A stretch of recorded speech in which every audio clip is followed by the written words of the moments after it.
All right, ladies and gentlemen, I'm going to give everyone the full playoff Queen's Gambit breakdown, going through a number of different things. We're going to take a look at the matchups, the bracket, the odds, the percent chances, and also the current first round of the 2023 draft, with the Houston Texans epically blowing the number 1 overall pick and firing Lovie Smith in the process. So guys, I'm going to give everyone the breakdown today, and then I'm going to come out with my picks officially tomorrow, kind of give myself a day to simmer on these games, and tomorrow I will also be picking the full playoff bracket going through the Super Bowl as kind of a little challenge thing. So those 2 videos are coming tomorrow. Today we're just breaking down the matchups and how each of these games sets up. Looking at the AFC, we have the LA Chargers traveling to Jacksonville.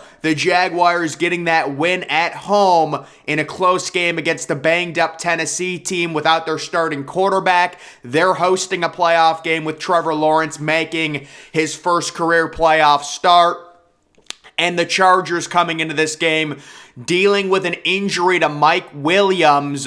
We will see what happens. Apparently, the x-rays were negative, but that's not great. Winner, unfortunately, has to go on the road to Kansas City to face the Chiefs. Next, you've got Baltimore versus Cincinnati. Those 2 teams will be playing. Winner of that game faces either Miami or Buffalo. So, guys, the situation right now, word on the street, Lamar Jackson will probably be playing in this game versus Cincinnati.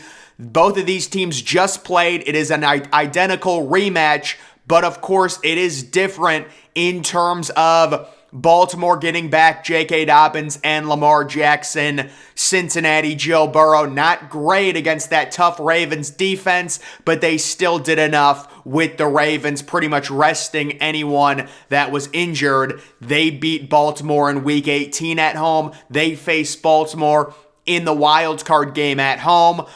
You would think Cincinnati would be the favorite there with the health concerns to Lamar Jackson, and then you've got Miami and Buffalo, and obviously here, Buffalo is going to be a major favorite in this matchup against the Miami team without Tua Tagovailoa. We all assume that with what's happened in the NFL this year with concussions, the NFL has basically told the Miami Dolphins, it's hands off. You're not going to play Tua this season. We're not going to risk him possibly suffering yet another head injury.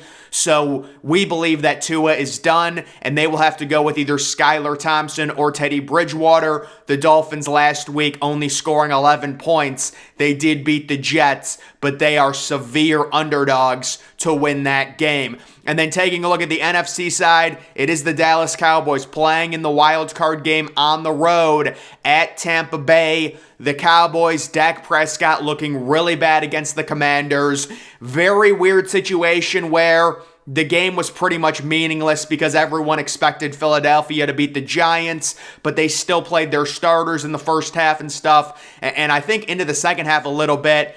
Tampa Bay, they rested their starters starting into the second quarter against Atlanta, and the Falcons ended up winning that game. That's going to be a really good matchup, possibly the best matchup of the first round. It's Dak Prescott at Tom Brady, and it'll be a really fun one to pick. Next, we've got another rematch from, I believe, Week 17, maybe Christmas Eve, if I remember correctly.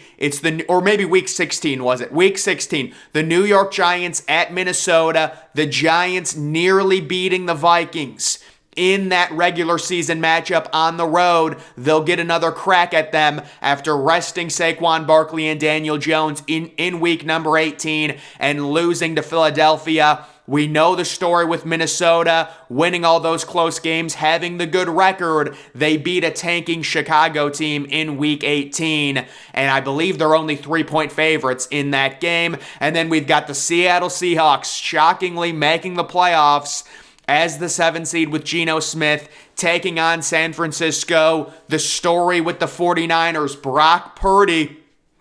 It is amazing.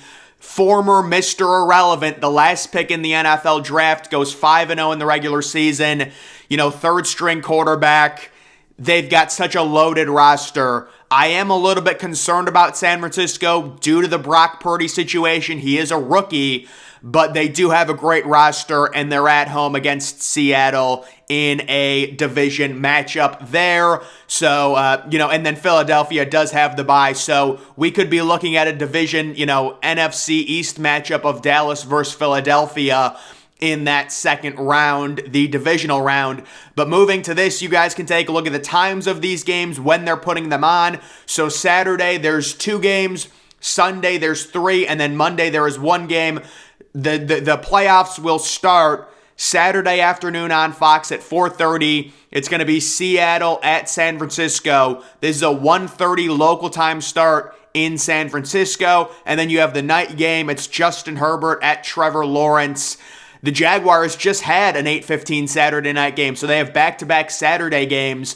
They are hosting the Chargers, 2 good young quarterbacks in that matchup. Moving to the Sunday tripleheader, Dolphins and Bills is the 1 o'clock game. Not surprising. The Bills heavy favorites in that one. They're not going to put it at prime time. Giants Vikings is the 4:30 mid-afternoon game, and then Ravens Bengals is the Sunday night matchup there. Possibly Lamar Jackson versus Joe Burrow. And then you do have the Cowboys Bucks on Monday Night Football on ESPN. Dak Prescott traveling to Tom Brady. Next, we're going to take a look at the draft. And guys, pretty remarkable here that Houston ended up going for 2 and winning that game against Indianapolis. Just not the right call. You got to try and lose that game.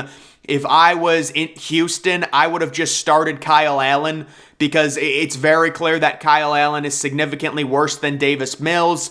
We all knew Lovie Smith was getting fired, so he didn't care. He wanted to win that game, I'm sure, and they did end up winning it. And now Houston is in a spot to where if they do fall in love with a quarterback, you are going to have to use assets to trade up 1 spot to that number 1 overall pick to make sure you get a quarterback if you fall in love with one guy.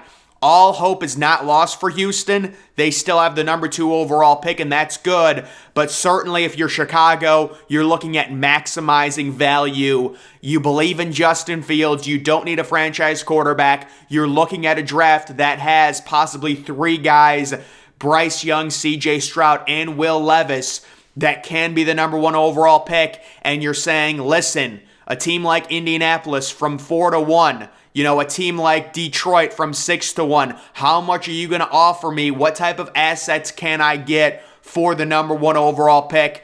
Maybe Houston gives up a second rounder to move from 2-1 or a third rounder. I don't know if they really fall in love with Bryce Young or CJ Stroud. But you can see just Chicago at the number 1 overall pick. I would expect them to trade out. Houston, the number 2 overall pick, they're probably going to stay there or maybe move up to number 1. Arizona, I'm guessing, is going to stay at 3 and draft either Will Anderson or Jalen Carter. Indianapolis could trade up to number 1. What a great, position for Indianapolis, losing that game against Houston, securing a top 4 pick. And they are within clear striking distance for either CJ Stroud or Bryce Young or Will Levis, whoever they like. You have Seattle at the 5th pick. There's rumors they might stick with Geno Smith. In that case, they may go for Jalen Carter if he's there at number 5. You have Detroit with the 6th pick. They very likely, even, winning that game at the end of the season, they still need a quarterback. We will see what they do. And what a good job by Vegas, to tank the last 3 games, lose all of them, and secure a pretty respectable pick at number 7. Atlanta wins that game. They have the 8th pick. Carolina wins a meaningless game in the last week of the season. They've got the 9th pick. And then Philadelphia, getting New Orleans' pick, is picking at number 10 there. Looking at the overall odds this weekend, San Francisco, really heavy favorites, sitting -10 for that 4 o'clock game or 4:30 game. You've got the Chargers as road 1.5 point favorites. The over-under up to 47.5 in that one. Buffalo 11-point home favorites against Miami, who will either be starting very likely Skylar Thompson or Teddy Bridgewater.